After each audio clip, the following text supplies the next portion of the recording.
seen émission yoon wi di jotaay politique ak dundinu askan wi ci rajo Futurs Médias ak Alaaji Assane Gueye.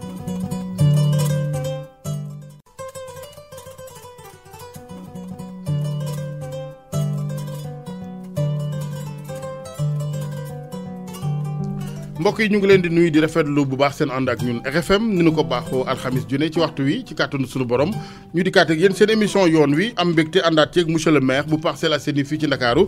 monsieur Moussa Sy sëñ si ñu ngi lay ziar. maa ngi lay fay Alaaji Assane di nuyu auditeur ak auditrice su rajo Futurs Médias ak waa GFM yëpp. jërëjëf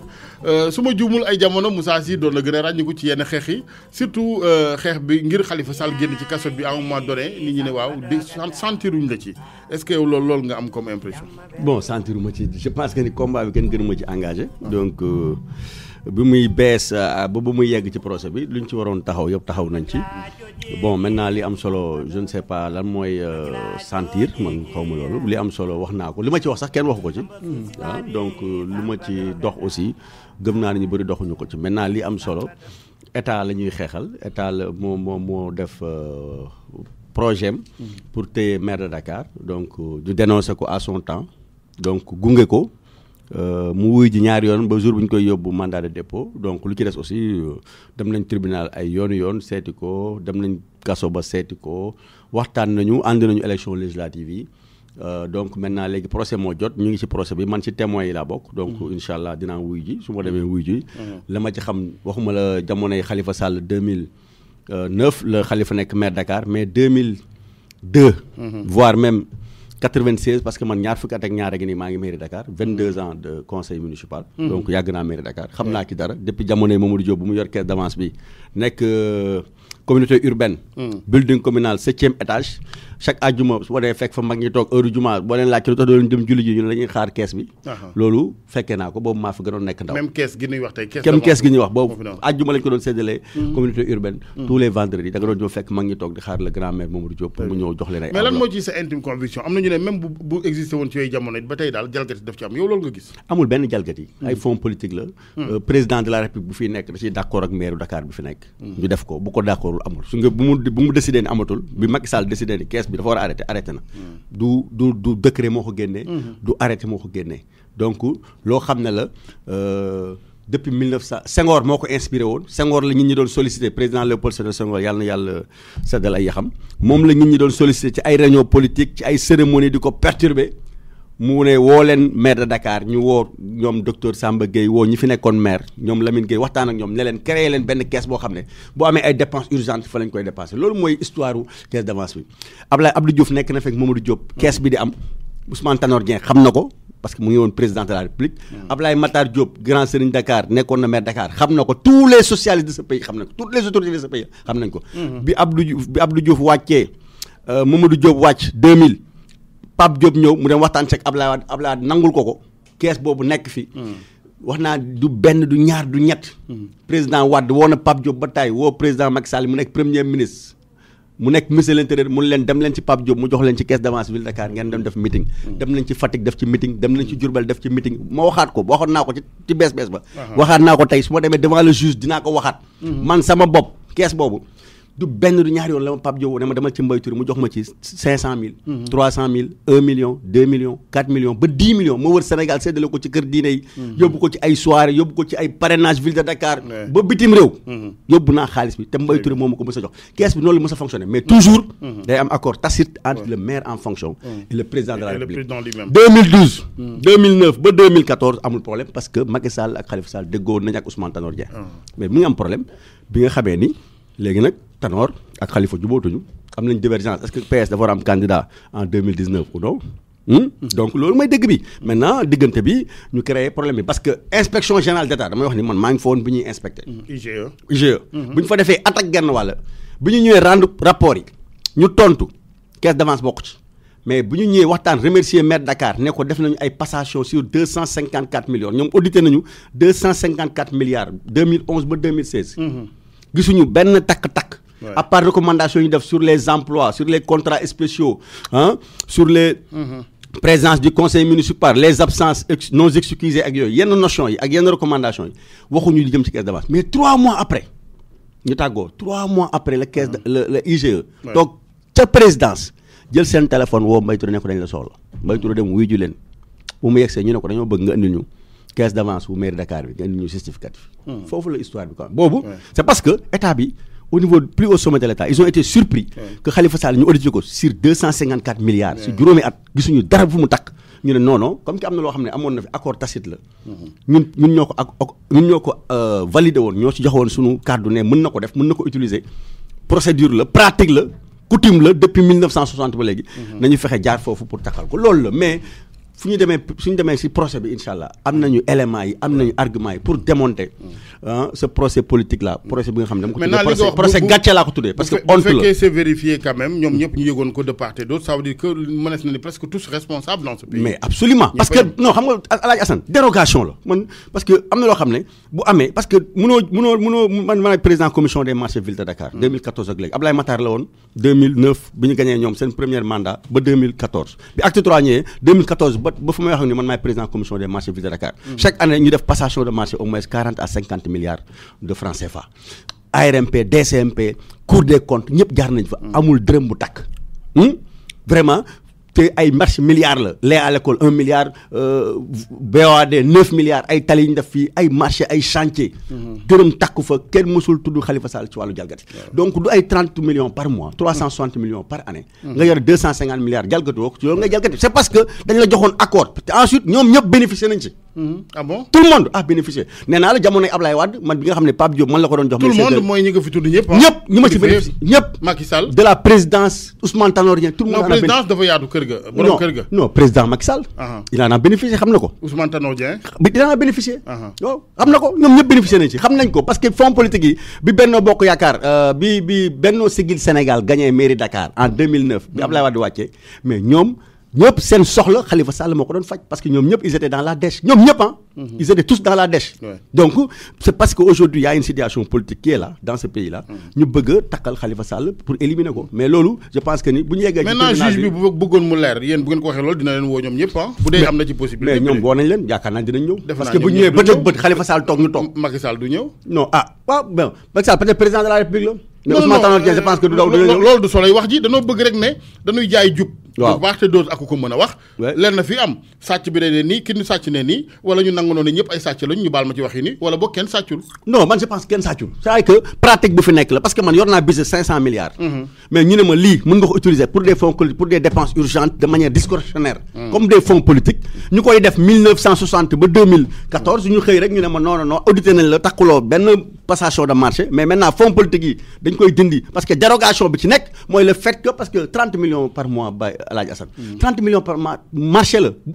c'est-à-dire que dépense bu ëpp 15 millions DRP ouverte la depuis 2014 de ARMP moo ak DCMP ñoo ko tëral dépense bu ëpp 3 millions DRP restreinte la mais da ngay indi 3 ba 4 factures mais mënoo jël 30 millions ceeb ak dugub par weer te doo def appel d'offre loolu amul c'est parce que y a une dérogation ensuite le comptable public le receveur percepteur municipal du nangu génnee xaalis 30 millions liquide di la ko jox te respecté woo procédure bi su ko defee rek c'est parce que ay kilifaam jox nañ ko ndigal lañ ko xaalis mën nga ko génnee te bul xool procédure ndax valable na wala valable c'est ça la vérité loolu moo fi am percepteur yi fi jaar ministère des finances yi fi jaar Ablaye Diop Demba Diallo ba ci Touré mi jaar ci Bokum ñoom ñëpp xam nañ ni fonds politique la Sénégal yëpp xam nañ ni fonds politique la ku jaaxle woon Dakar boo mënul jot président de la République boo mënul jot président assemblée président conseil économique et social premier ministre parce que ñooñu rek ñoo fi am fonds politique ak ministre de l'intérieur sur des fonds yu ñuy wax xawma fonds de défense et de sécurité mais ay fonds politique la aussi mairie Dakar ngay dem parce que mairie Dakar moo gën a yomb gis moo gën a accès loolu mooy dëgg bi peut-être l'erreur fondamentale pour ñëpp mooy que ni formaliser wuñ ko wutal ko xëy na tur wala ñu dem wote ko lu mel ni assemblée mais loolu laa lay fekk si loolu moo tax IGE musul wax nañ topp Khalifa Sall nañu génnee rapport bi ñu publier ko xam nga wax naa Khalifa Sall nañ publier rapport mu bañ lu ñu wax ci foofu wax naa ko non dañu ne nañ ko régulariser procédure bi ñuy def nañ ko régulariser nañ ko formaliser c'est pas la bonne formule c'est pas la bonne procédure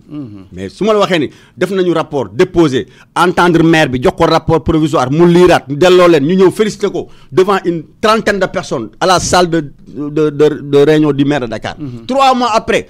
ñëwaatuñu maire de Dakar mais dañoo woo Mbaye Touré woo ay ñoom yat ma ne leen kaa leen fekk ñu présidence kaa leen wax ñu lu tax ngeen signé lii lu tax ceeb bi jaar fi lu tax dugub bi jaar fi loolu mooy wane ni politique moo taxaw. mais maintenant yàlla dina àtte man gëm naa ne bu ñu taxawee devant le juge. mais jurisprudence yaa ngi fi dinañ ci wax dinañ ko débattre. dinañ génne ay preuves incha allah. incha allah ñu ngi ci procès bi di ko wéyal mu des la réponse politique parce que yow bu fekkee da nga gis ne yëf yi ak cong ak politique la forcément il faut ngeen def une réplique politique aussi est-ce que foog nga ni ngeen di répliquer nii yéen ñëpp de façon globale opposition bi wala ñi ànd ak Manko Taxawu Sénégal stratégie bi ngeen utiliser bu baax la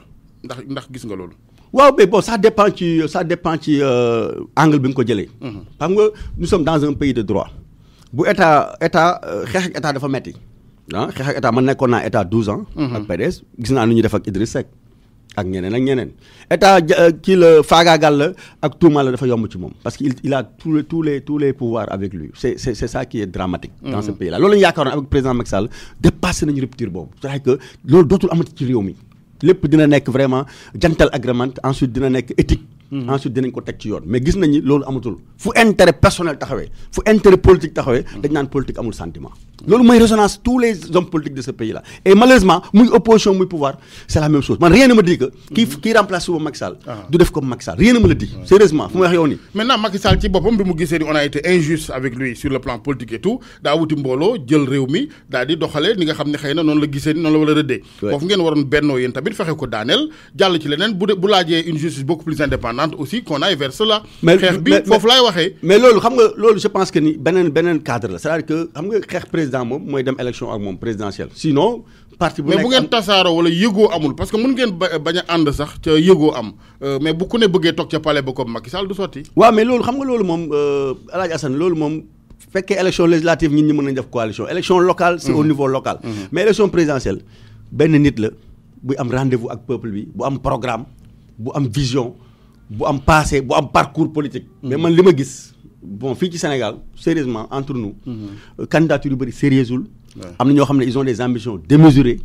ku mënul gagner bureau de vote pendant 10 ans ci élection. waroo yëkkati sa loxo fi naan da ngay nekk candidat président. mënoo gagner benn bureau de vote pendant 10 ans nga toog nga ne yow man. tu te définis. nga ne l'homme type. le meilleur candidat le profil du meilleur candidat et cetera parce que am nga xaalis yor nga as tuut non da ngay nax sa bopp. c'est même de la distraction président candidat président moom ma sa nekk président mais candidat bi rek dafa war a am ay critères. dëgg la donc malheureusement dans ce pays là loolu amul moo tax tasaaroo bi di am amul segg gu njëkk. voilà amul loolu mooy danger bi mais yaakaar naa ni bon chacun est libre nag pour remplir conditions yi ñu posé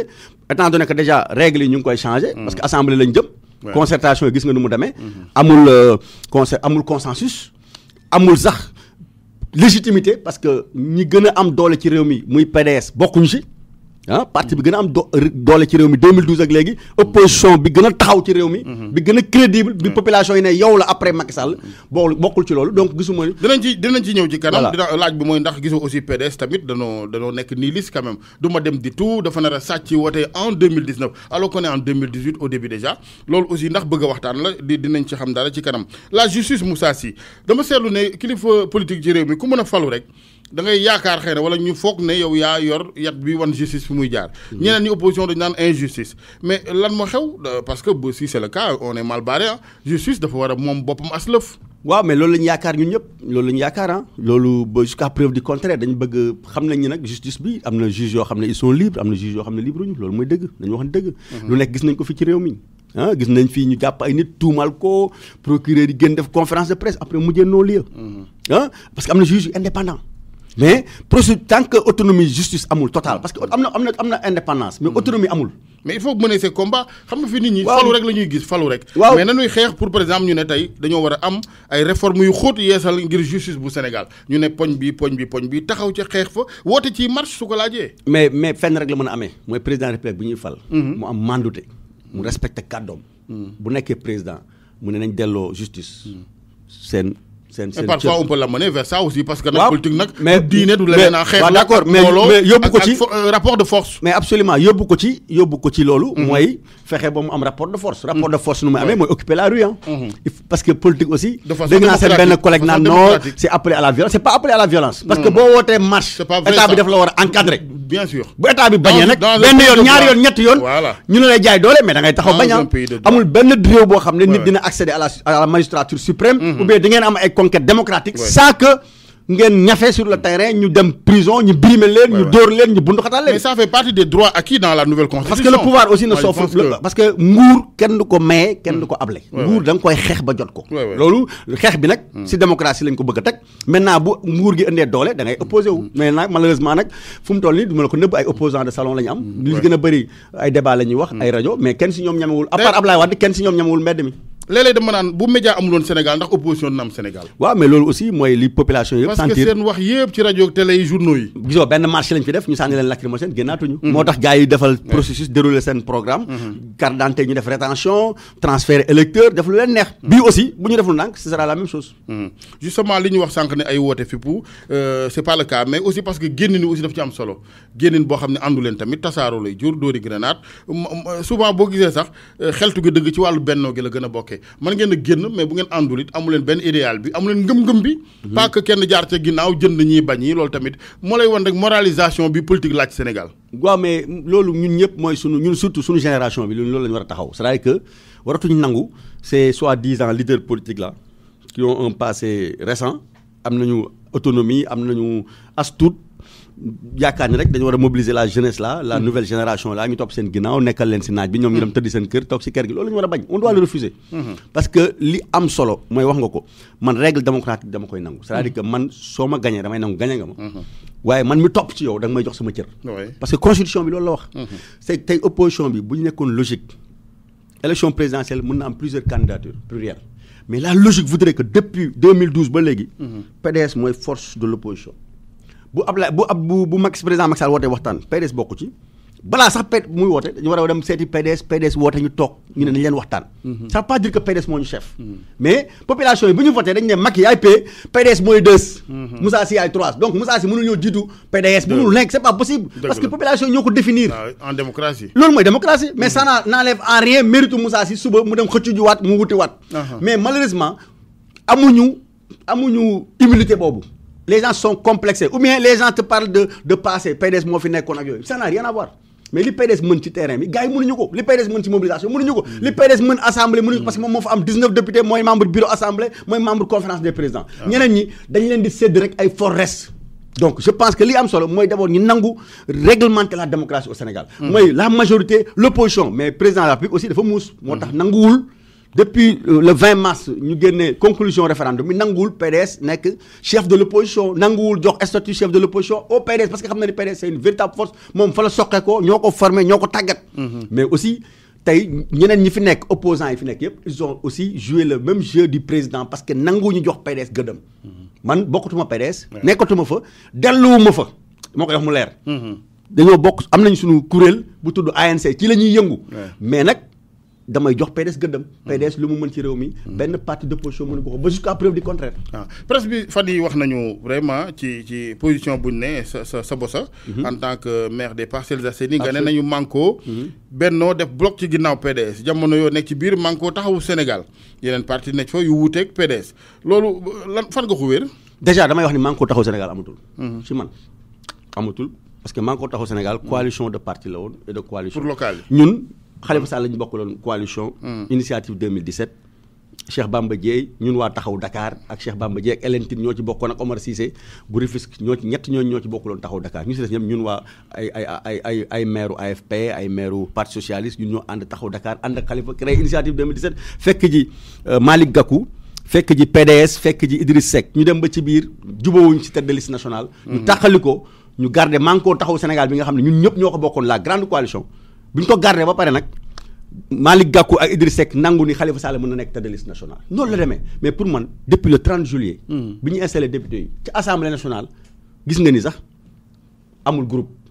amul groupe kenn du fa wuyoo Manko taxaw Sénégal. pour man Manko taxaw Sénégal et coalition législative la woon jeex na. man Moussa Sy en tout cas j'ai repris mon indépendance et mon autonomie. nekkuma ci benn parti bokkuma ci benn parti bu dul tudd ANC appel national pour la citoyenneté le 25 avril incha allah la ñu yaakaar ne suñu congrès dina taxaw. pour wane suñu bopp wane fu ñu bokk ak fu ñu toll. et cetera mais kon da nga bëgg ñu jiital PDS ci yeneen échéance yi. non waxuma échéance man bi ma koy wax ci salle ba. defe naa ni amul kenn ku mën a génne benn bande sonore bu ma ne na ñëpp dem topp ginnaaw PDS waxuma ko dama ne ci réew mi mooy li ma la wax sànq 2012 Abdoulaye Wade moo dem deuxième tour Macky Sall gagné ko législative ñëw 1er juillet PDS moo jiitu après Benno Bokk Yaakaar APR PDS moo jiitu am 12 députés 2014 ñu voté local yi à part taxawu Dakar bi gagné Dakar soo wëree Sénégal fu APR jiitu PDS si topp 2017 troisième fois bi loolu yàlla suñu borom confirmé waat ko après Benno Bokk Yaakaar ak coalition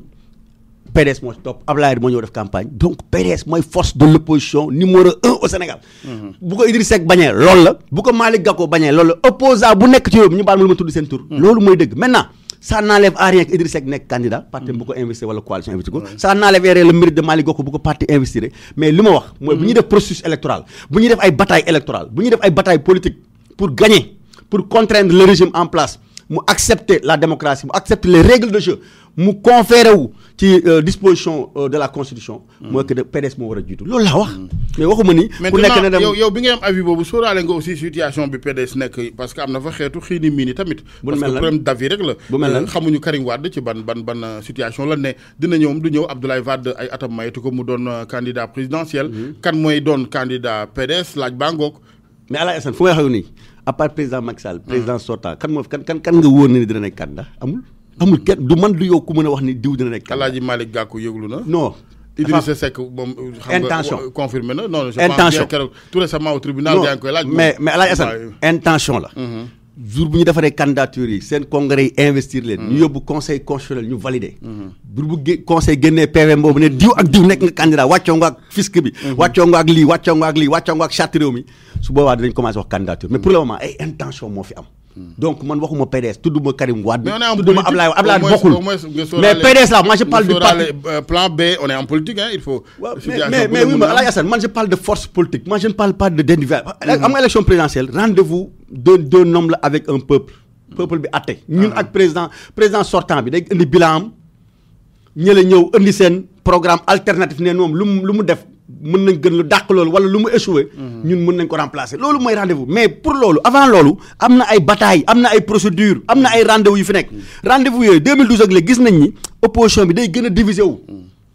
mais lu tax àndu leen woon ak PDS kon ci wàllu local yi. mais c'est parce que ñu àndi woon ak Khalifa Sall. man défendre naa nañu ànd ak PDS bu ñu àndoon ak PDS kenn waxatu ko mais am na ñoo xam ne man du ma woon je ne suis pas la majorité de la coalition mais coalition bi man bokkoon naa si ñu doon wax waruñu tàqale ko PDS défendre naa ko fu nekk tasaw naa ko biir initiative 2017. défendre naa ko Manko Taxawu Sénégal waxoon naa leen PDS waruñu tàqali ko parce que PDS lu mu mën ak lu mu am ci wàllu politique parce que APR parti pouvoir la PDS nekkoon na parti pouvoir ak parti socialiste ñetti parti yi ñoom ñoo nekk ci réew mi. foo dem localité boo dem ñu ngi foofu. donc foo dem am nañu fa représentant. mais am na parti yu tey am na ay gis naa ay leaders yu bàkku tey di tëb di daal naan candidat lañu. mais parcelle géema dëkk mënuñu fa am représentant bureau de vote mënuñu fa am représentant distribution électeur distribué nañ carte yi pendant 6 mois amuñu fa benn représentant donc ñooñu dañuy nax seen bopp. parce que balaa nga naan naam ne fa. foo mënul contrôler fu ñuy bindoo. fu ñuy joxe carte fu ñuy distribuer fu ñuy bindoo mais mënoo gagner élection donc PDS nag loolu am na ko. à part moom PS moo ko fi am ak parti au pouvoir bi muy APR. maintenant bu ñu waree waxtaan. def coalition politique mais dañuy jiital ki nga xam ne. ci wàllu représentativité moo ñu jiitu mais ça n'a rien à voir encore une fois ak nekk candidat à la présidentielle. candidat ku mu neex nga nekk ko. bu ñu yóbbee président bi fi nekk deuxième tour. comme ça ñeneen ñi doo wàlle su ko fekkee d'accord nañ ci kàddu mais je ne pense pas que mu nekk benn problème boo xam ne dañ koy poser en termes de personne c'est pas un problème de personne c'est un problème de principe fu ñu nekkee ci démocratie acteurs yëpp dañu war a respecter mais fii malheureusement muy pouvoir muy opposition les gens ne respectent jamais les principes donc sama Moussa Sy intérêt rek lay xool du moment mu adapté wu ci loolu mais du nangu mu Assane Gueye moom cër bi naa ko jox population yi ko jox yàlla ko jox naa dem topp ci ginnaawam parce que moom mooy opposant numéro 1 topp ci ginnaawam ça ne veut pas dire que dama naan la seeyal naa sama parti sa biir pas dire que da ngay nekk candidat man du ma ko nekk déedéet dañuy déggoo maa ngi yow ñu waxtaan ni ñuy def en face du régime en face du pouvoir yan principe yan procédure yan fan la ñuy jaar ba ñun ñu mën a am lu ñu bëgg a am maintenant bu ñu yeggee ci élection ku nekk candidat mais bu fekkee loolu déjà mënuñu ko am da ngay perte ma perte day fekk ambition yi sell mais bu fekkee aussi coalition politique entendement bi ñu fi am ci réew mi mooy da nga may nekkal fi ma nekkal la bu ñu jëlee nguur gi def ko ab séddoo créer institution ku ne ma jox la sa wàll là aussi la personnalisation là day gën a dëgër bopp du fi gaaw a jógee mais loolu moo tax Alaaji Assane abstention bi bari population sénégalaise dañoo yeewu léegi parce que dañuy dem ba homme politique yi doyatuñu leen duñu sàmm seen kàddu lu leen neex la ñuy def seen intérêt rek moo leen tax a jóg moo tax nit ñi dañuy téye seen bopp bu du woon loolu législative bi mu war ñoo tàqali ko la grande coalition devait aller ensemble mais intérêt personnel calcul yu bari calcul sax yu jëm ci présidentielle bi moo tax coalition bi tas loolu moo ko tas coalition bi du dara lu ko tas yëpp mooy bu kii jiitoo kii jiitu bu ñu gañee que moom mooy ëpp chance présidentielle bi kii moom mooy ëpp kii position et cetera loolu moo ko tas mais intérêt sénégalais yi taxu leen woon jóg. mais bala nga ne naam ne fa sax bu fekkee ne yow réglé woo problème local ba am dëgër laay liggéey nit ñi gis ngay sóoru présidentielle bu ñëwagul balaa ba fa egg yàlla na nga desee donc mooy li ma la wax rek ku mënul gagner bureau de vote pendant 10 ans nga tëb nga naan ngay njëkkante présidentielle da ngay nax sa bopp rek yaa ngay yàq sa 65 millions kenn du la remboursé ensuite su bés ba à 18h bu ñu wootee di nga xam ne ni bokk la bon am na ñu koy def nag peut-être pour bu waa ji gagné comme ni ñu defoon Benno Bokk Yaakaar bi mooy coalition boo xam ne supp kànja la ensuite genre cotisation la nekkal ma fi ma nekkal la fii am maa la sédd lii maa la sédd lale donc loolu mooy baaxul c'est que ñun li ma wax mooy peuple sénégalais dañu war a defaraat jikko yi defaraat politiciens yi delloo leen seen place fexe ba nga xam ne fii parti yi il faut ñu fexe kuy xëccoo fii ci réew mi ñu teg ko ci yoon mu am règle am charte mais Sénégal rek lañu gis politique bi classe politique bi amul règle amul principe amul charte donc et vous êtes arrangé nga baal ma bu fekkee juum na à ce que texte yeeg anam mi voté wi tout ça aussi ngeen daal di fa bloqué askan wi ndax xam nga fii doo mën a voté directement fal sa maire wala nga jot sa carte sax élection dem pour voté ji problème la vous êtes arrangé pour yooyu fatt yooyu aussi ngeen tëral ko foog naa ni aussi loolu beneen xeex la mais dinaa ci ñëw ci kanam ci organisation des élections Khalifa Sall sa gis-gis bi nga am yow Moussa Sy je suis tenté de dire léegi nooy def Khalifa Sall ndooy tontu ñi jàpp ne léegi da nga ko relâché booy waxee nii ak PDS ak ñi ñu war a jiital et Khalifa Sall. mais Khalifa Sall maa ngi moom ñoo ànd maay adjoint maire Dakar ñu ngi ànd di liggéey ba léegi tàqalikoo wuñu. non tàqalikoo wuñu mais Khalifa Sall il est PS moi je suis pas PS. man mosuma wax PS la amul kenn ku fi mën a génnee benn archive wala kenn mosuma gis ci réunion parti socialiste. Khalifa nag sama mag la sama xarit la ñoo bokk maire Dakar fa la ma fekk. ma nekkoon fa adjoint Pape Diop mu ñëw nekk maire Dakar ma ànd ak moom jox ko sama loxo jox ko sama temps moom aussi mu jàppale ma si li may liggéey parcelle ñu ànd di liggéey ba 2014 aussi ñu ànd bokk taxaw Dakar. loolu dañul fii ba mandat bi di jeex ñooy ànd fu mu dee ma dee fa. mais ça n'a rien à voir avec la politique. malgré la nouvelle donne la nekk PS pratiquement génn nañ leen fa. waaw mais génn nañ yëpp mais ñoom mais moom Khalifa Sall moom PS la ci deret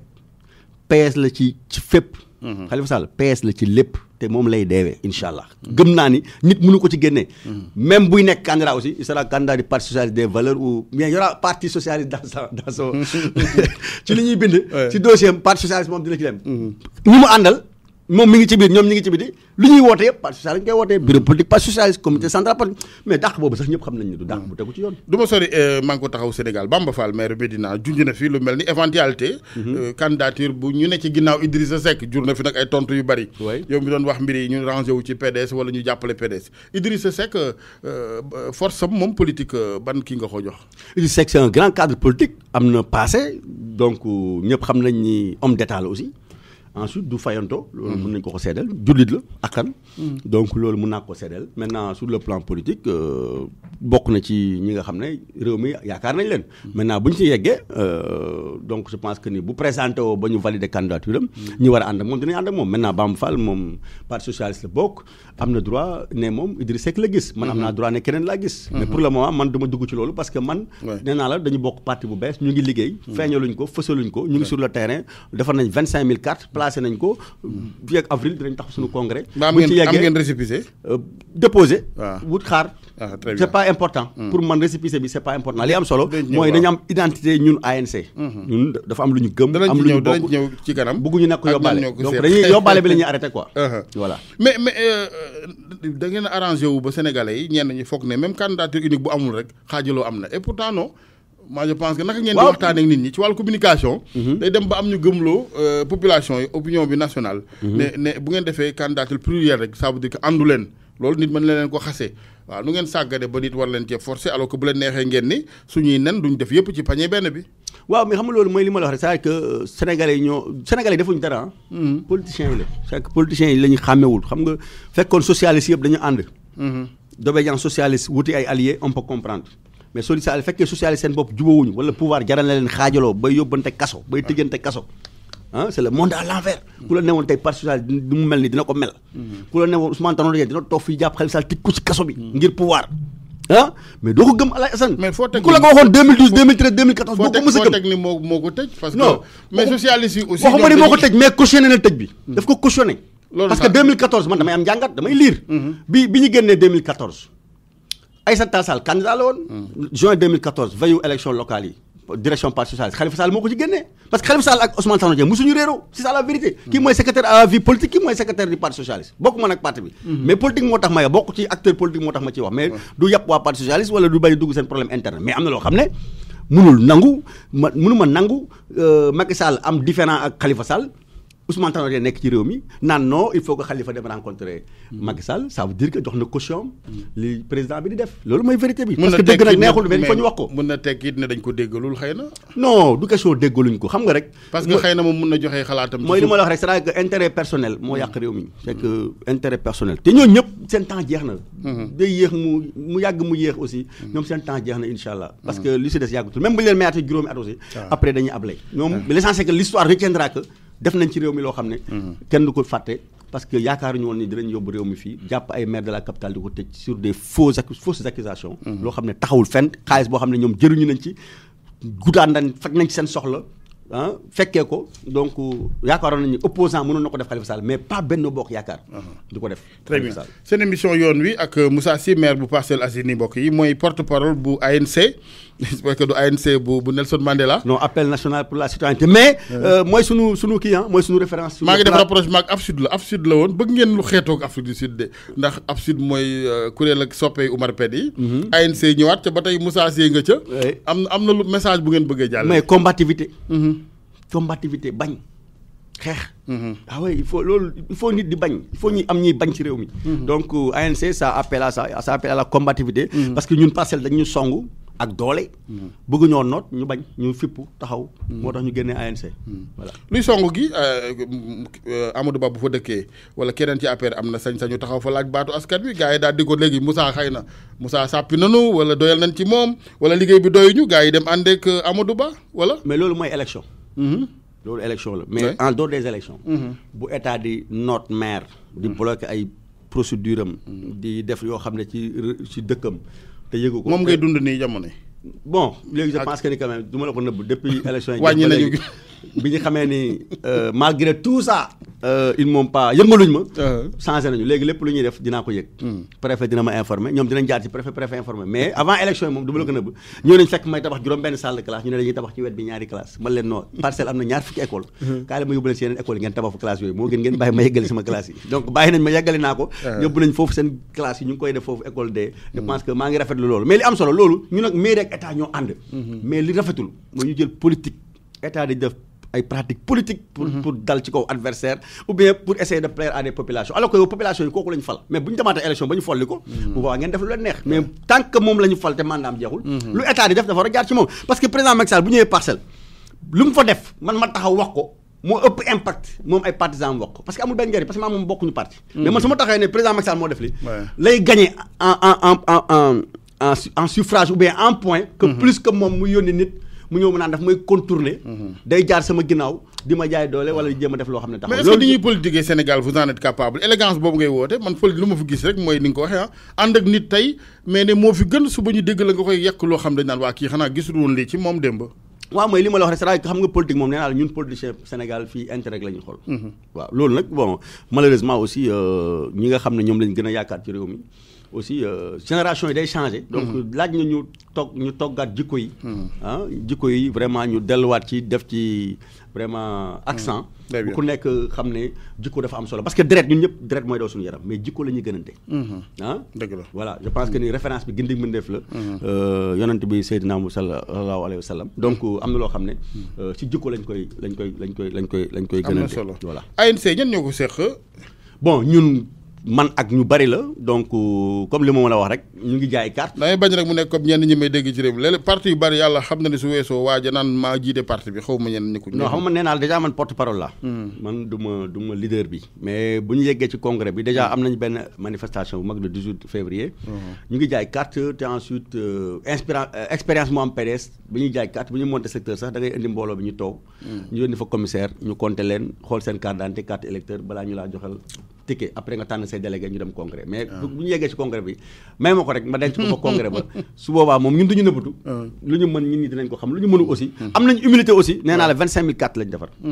xam nga fii gars yi dañuy wootee parti mais am na parti yoo xam ne mosuñ bu ñu créé am récépissé mosuñu jaay carte xam nga loolu aussi problème c'est-à-dire que li faussé démocratie Sénégal moo tax ñu am 200 et quelques partis mais ñun on va changer parrainage yi bi ñu ko yëkkatee rek ne 50 000 signatures ñëpp ne déet xam na ne duñ ko am xëy na waaw parrainage mën na am mais loolu yëpp waxtaan la war a nekk c'est-à-dire que doo xaar ba veillu élection ngay génne ay règles yu bees loolu yoon da koy bañ bàyyi ba ñu suba la match bi nga bëgg a voilà règle ni parrainage man bañu ma ko personnellement parce que day tax aussi gars yi dem ñafe gi sur le terrain bañ a tëdd seen kër 5 ans ba 5 ans génn parce que yor nañ xaalis yor nañ caution ñoo jël utiliser nit ñi am ay suffrage am ay mairie yoo xam ne mérité wuñ ko parce que sur le plan politique li tax ñu am ko parce que Sénégal li fi gën a yomb mooy créer parti politique moo fi gën a yomb créer parti mu gën a yomb que dem élection donc il faut que ñu changer règle yi aussi il faut ñu fexe bu ñu ko xasee tëral ba teg ko ñëpp respecté ko mais malheureusement muy pouvoir muy opposition personne ne respecte les règles et les principes démocratiques de ce pays là justement jamono yi ngeen génnee ANC aussi jamono la ñu ne ñu ngi ci ay 300 partis yooyu lu tax ngeen ñëw yéen tamit bëgg a yokk ci mbir mi non ñun nag depuis 6 août 2016 la plateforme citoyenne la ñu ok bu ñu génnee ci référendum bi ñu def ko parti voilà président Sall ak nguuram juróomi at tey ban bilan nga koy defal rupture la waxoon digge woon fi yeggale chantier yenn yi yow lan nga gis sans pour autant doon nag koo xam ni da ngay football rek lu ñëw ca non Alaaji Assane non pas du tout man sama commune commencé naa benn stade def ci 200 millions président mi ngi koy yeggali donc def na ci presque 900 ba 1 milliard ci li ñu wax ñu ngi ciy liggéey pareegul ci li ñu wax amuloo projet bi non gisuma ko gisuma benn document ministère des sports daal benn na ma lettre président déglu naa ko télé mu ne ma dinaa yeggale stade Parcelles man ma téye sama xaalis moom mu ñëw ma jëbbal ko stade bi commencé na ko depuis juillet 2016 ñu ngi 2018 yaakaar naa ne duñu xaar ba élection pour inaugurer ko aw ma ci benn problème nag man personnellement mais jeunesse Parcelles soxla nañu stade bi mais maa ngi rafetlu loolu mu def parce que lu am solo la parce que fu nekk mu jëm fa def dara loolu la ñuy xaar ci président de la République warul def par beneen bi aussi Parcelles seen priorité stade la waaw bokk na si depuis président Ablaye Wade loolu parce que aussi Parcelles c'est 20 quartiers c'est 300 000 habitants c'est un mouvement associatif très dense on a au moins une centaine d'associations sportives jeunes donc soxla nañu stade soxla nañu hôpital donc yooyu en tout cas investissement bi gën a am solo tey mooy stade bi nga xam ne ñëw na di ko yeggali ñaan yàlla may ñu fekkee ko ba mu ñëw fa ñu dalal ko ñu inauguré ko ñu xam ne nag projet Moussa Sy la woon donc maa ko tàmbali peut-être moo ko yeggali voilà mais lu ci des PUDC aussi lu am solo la PNIR la ñu transformé ko selon sa vision def ko PUDC mais gis naa ni accéléré nañ def nañ ci ay crédit dem naa sama yenn dëkk àll yi gis naa ni ay tali ay piste ay forage dañ koy rafetlu bourse familiale aussi sur un côté lu am solo la mais li bon rek moo ñu politiser ko di ko jox ay ñoo xam ne am nañu salaire bokkuloo kon ci wax ne waa bourse familiale dafay tekki ni pauvreté bi dafa yokku waaw mais c'est que ñoom dañoo jàpp non dañu ne woon ñuy faj ay soxla c'est que dañu ne woon dañuy def bourse familiale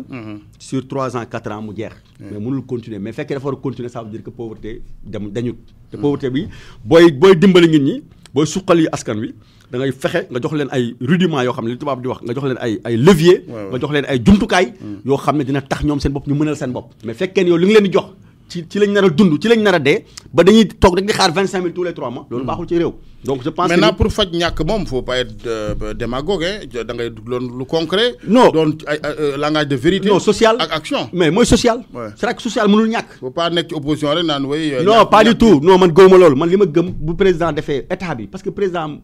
dafay jaar rek day dem am na ñu ko jiitu dem nañu moom tamit day dem mu yéex mu gaaw day dem maintenant ak yi dafa am solo tey président mi ngi inauguré Diass aéroport AIBD mi ngi inauguré musée bientôt musée civilisation noire bu président Wade moo ko tàmbali woon ak yeneen projet yu président tàmbali woon autoroute voie dégagement nord et cetera ba Saint-Louis mais continuité service état continuité la moom tamit suba am na lu muy tàmbali lu muy sumb du ko jeexal kii ñëw moo koy yeggali loolu mooy état loolu dañ ko war a nangu maintenant ça n'a rien à voir nag soo xam ne ñoom par rapport à la rupture bu respecté wul kàddoom dañ koy wax nee nañ am nañ bilan bu leen yóbbuwaat deuxième mandat wala yow da nga naan malgré tout ça am na loo ko sikkee loo gis ne xëy na foofu lay daanoo absolument non li wër ba wër moom gëm naa ni si wàllu justice amul changement non amul changement président Macky Sall moom indiwul benn changement justice bi fonctionnement assemblée amul benn changement tey la gën a yées ñun bañ fay nekk di def jaay doole di def lu ñu neex ñun PDS laa wax lañ fa def yëpp ci jalgati ñoom bu ñu ñëwee def nañu la même chose parce que amul changement ba tey ji amul changement dégg naa sax ñu wax 10 millions par député ñu nekk nañ foo jógee fa benn député mosu fa jot 10 millions non ils ont demandé am ñu bari nee nañu amul ca taxi aussi waaw nañ waaw débat baa ngi noonu daal l'essentiel que Ousmane Sonko woote na débat ci loolu mais assemblée nationale lu ko tere indi leeral mais xam nga lu indi leeral ci table askan bi xam est-ce que gis nga benn dossier ci réew mi assemblée nationale jóg gisoo suñu mbokk yi des Casamance maa ngi leen di jaale est-ce que gis nga assemblée jéem rek commission défense assemblée wala bureau groupe parlementaire wu ñaari groupe parlementaire yi fa nekk def commission dem Casamance jéem a def rendre visite famille ba pare jéem a def dara déedéet xam nga soo waxee lu ñuy wax non la justice suit son cours yooyu taxawul c'est que assemblée nationale dafa am autonomie. dafa am indépendance par rapport au pouvoir législatif et au pouvoir judiciaire et au pouvoir exécutif mais malheureusement moomuñu seen bopp.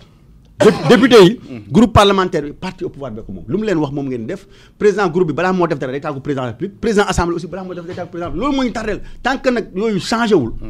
dëkk bi dina jafe lool rupture du fi am ak yeneen yoo xam ne il faut ñu wax ko ci wàllu jikko yi parce que am na yoo xam ne aussi xaaral nañu ko ci président Macky Sall ci wàllu jikko yi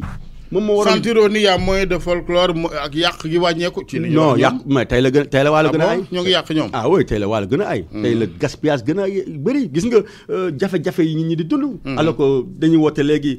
gis nga bac bi enseignants yi ñuy grève gis nga climat social bi ñuy dund pour lan ay indemnité de bac kan lañ def bac juin juillet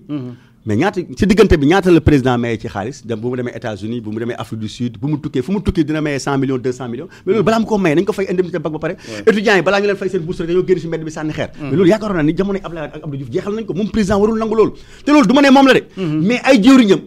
ñoo incompétent c'est-à-dire que ñoo amul benn farlu ci li ñu war a def loolu moo tax muy dund yooyu nag mais nag man mi xeer bi dal nag maa am fu lay jóg fajal ko sama bopp waaw mais moo tax it gis nga loo dégg dem communiqué conseil des ministres j'ai donné instruction en premier monsieur le premier ministre il faut régler tel problème par rapport au problème des enseignants mais loolu ñaata yoon la ko président wax mais am na foo xam ne foofu tollee il faut que nga dàq nit ñi nga démissionné loo leen wala nga dàq leen c'est que mais loolu nag moo amul ci réew mi waaw président de du dàqe de non du dàqe moom wala ku mu dàq ci bunt bi wala ku mu dàq ci bunt bi après mu jaaraat ci fenêtre bi loolu mooy mën na la wax ne aussi c'est un cheval qui gagne bu ko neexee non xam nga équipe buy gagné quand même booy ngay tàggoog moom non xam nga équipe buy gagné aussi du équipe bi yëpp mooy gagné mais boo amee ay pompeteurs yu nëb da nga koy génnee balaa moo yàq saako bi Casamance wax nga ko fukk ak ñeenti bakkan yu ci rot procureur bu Ziguinchor de la République wax na sànq ñoom daanaka enquête bi ak du nga koy déglu da ngay xam ni ñu ngi ci yoonu wér que ni ñi def yëf yi teg nañ leen loxo xam nañu leen yow lan ngay wax Casamance naka la ñu war a mun a fajee boobu góom Sénégal bon man li ma gëm daal mooy d'abord naqaru li xew ensuite wax ni ci sama gis-gis parce que Sénégal mooy li ma la wax rek mooy li xew stade Demba Diop li xew ci accident ci mbedd yi laxisme bu ñu nekkee yaa un laxisme d'état dëgg la boo xam ne dañuy coow après 2 jours 3 jours xam nañu Sénégalais yi dañoo sonn ñu ngi ci leneen ñu fàtte demaat ci leneen mais suñu waxante dëgg moi je dis que y a un défaut de renseignement li fa xew bu fa amee c'est parce que la police n'était pas renseignée la gendarmerie n'était pas renseignée les forces de défense et de sécurité aussi n'étaient pas renseignées wala ñoom it ñu renseigné yeggee fa mu war a yegg xam nga duñ ko mën a wax waaw mais li wóor ba wóor moom suñu mbokk yi fa nekk bu ñu leen laajee gars yi nekkatuñ ci mbedd bi amatul patrouille amatul dara fan yi la ñu gis armée bi gënnaat dugg ci forêt bi mais armée bi gën na ci forêt bi mais jaaduwul armée bi dañ leen fay pour ñu nekk ci forêt bi dañ leen fay pour ñu assurer sécurité ñun réew mi suñu accent dañ ko war a def li gën a ëpp ci suñu moyen suñu xam-xam suñu xalaat dañ ko war a def ci prévention mais ñun lu ñu mën lu ñu aay mooy rey nañ nit jàppe nañ ko rey toj nañ fii jàppe nañ ñu ko toj 2 mois 3 mois 4 mois loolu aay nañ ci mais prévention nul mais loolu aussi li ko andi mooy c'est parce que les moyens ne sont pas disponibles maa ngi déglu naa commandant bi lu mu wax section de recherche nee na dañ ko jox section de recherche Dakar Diack mu ñëw bu muy ñëw il a amené les moyens humains et les moyens logistiques ça veut dire que Ziguinchor boobu moyens humains ak moyens logistiques amu fa suñu commissariat yi moo looloo fa am boo fa demee policiers yi doyul ASP yi sax léegi ñu ëpp policiers yi dëgg la donc loolu day état bi jël moyens yi nga xam ne moo gën a am solo ci réew mu def ko priorité jox ko police sapeur pompier gendarmerie parce que loolu mooy aar réew mi mais li am naqarlu nañ ko bu dee complot bu fekkee ngi ni jot nañu réunion waxtaan planifié ba dem à l'action mooy y a eu défaut de renseignement y a eu un défaut sur le renseignement am na foo xam ne doxul si wàllu renseignement donc je pense que ni zone de conflit nag renseignement bi ça doit être 24 heures sur 24 7 jours sur 7 war nañ bàyyi nit ñi xel mais bu fa ay nit toogee di réunion ñu ne am na ku ñu du ñu wax turam moo doon réunion moo wax lii moo dem wuti ay arme loolu yëpp temps boobu mu jël yëpp première cas yi fa am plainte yi ñu àtte leen depuis novembre ba léegi ba affaire bi ba hécatombe bi am ça veut dire que y a eu défaut de renseignement te yooyu nag duñ ci tirer benn enseignement c'est-à-dire que ñu photo yooyu kenn du leen sanctionné moo tax nag mooy laxisme bi mooy wax maintenant exploitation jëfandikoo àll bi aussi ak yenn permis yi ci raxoor yenn doxalin ak yenn njublang également loolu dafay plomber même ñi bëgg a liggéey même takk der yi bu yenn décision politique wala yenn njublang yoo xam kenn du xam fu permis yi jógee ñee rax ci dafay gën a compliquer mbir mi moi je pense que autorité foofu la ko laajee déjà avec l'interdiction de la coupe de bois maintenant ñu xool njublang yi ci rax yëpp ñu daal di leen simpi mais lan moo tax ñu dàq ministre Ali Aïdara ci gouvernement bi Ali Aïdara bu mu ñëwee fi xeex na ak bateau yi. xeex na ak ñi couper bois bi. dëgg la xeex na wax na Gambie li fa nekk. mais ma yaakaar mooy li ma la wax sànq rek force de sécurité et de défense armée bi. moyens yi leen jox yëpp bu 4 avril ñëwee bu ñu génnee fii c'est impressionnant. c'est ñun ñëpp day suñu bët dañuy am fierté ñu ne waa ñun on est armé. mais fekkee ni frontière Sénégal Gambie bu ndaw bële ay junni kento de bois mën na fa jaar dem Gambie ba ñu def ko ci ay conteneur dem jaayi ko mais ça pose c'est une équation. ça veut dire quelque part on a demandé aux gens fermer les yeux. ou bien y a une complicité ou bien y a une mafia. qui s'organise boo demee biir Ziguinchor nee nañ yaa ñaari séeréer ñu ngi fa. ñaari séeréer yu dagg ay bois mais loolu yëpp waruñu woon xaar ba ñu naan dañuy interdire coupe de bois. c'est que dafa am règlement coupe de bois am na réglementation y a un code gis naa barki démb sax gouvernement bi di adopté le code forestier. C'est que Sénégal balaa ñoo réagir rek njaaxum am ak musiba am. bu stade tojee ñu ne nañ def code éthique du sport code de l'urbanisme. bu inondation amee ñu ne wooy nañ code de l'assainissement. le médecin après la mort. voilà médecin après la mort. commission enquête bu assemblée moo ñu mënoon may ñun tam parce que président aussi duñ ko bàyyi rek muy doxal président bu mën a doon assemblée bi nga xam ne moo nekkal askan wi ñun mënuñu ñun ñëpp demandoo Ziguinchor di gëstu mais mënuñu leen fi teg jox leen ni oto ki salaire ca commission d'enquête du am dara du am. mais loolu mu doon am tey man ma dégg candidat yi fi nekk tey waxuma président Macky Sall. moom mi ngi ci phase terminale am. c'est-à-dire que du simple agent de l'État ba président de la République moom mi ngi ci mënul am lu ëpp président de la République. mais ñeneen ñi fi des nekk bu ñu président. nañ jël engagement ne ñu ñoom bu ñu nekkee président. dinañ fexe lii ak lii dootu fi am. nañ fexe wax ñu ko. dinañu renoncer à certains pouvoirs. parce que xam nga la mooy problème askan Sénégal. président bi dafa fort Sénégal. sunu pouvoir yëpp ci benn nit la nekk. moo koy neex mu yóbbu nit ci yoon. moo koy neex mu teg ci coude bi. moom mi koy neex mu génne. moom mi falu ak ñi bëgg a falu ñëpp ko xam. waaw personne ne l'ignore ci arène politique. waaw mais loolu mel ni ça arrange tout le monde. mooy li ma la wax. c'est-à-dire que mun naa nekk ci touche bi. ma sànni xeer yuuxu jóglu nañ fi sëñ Mbaw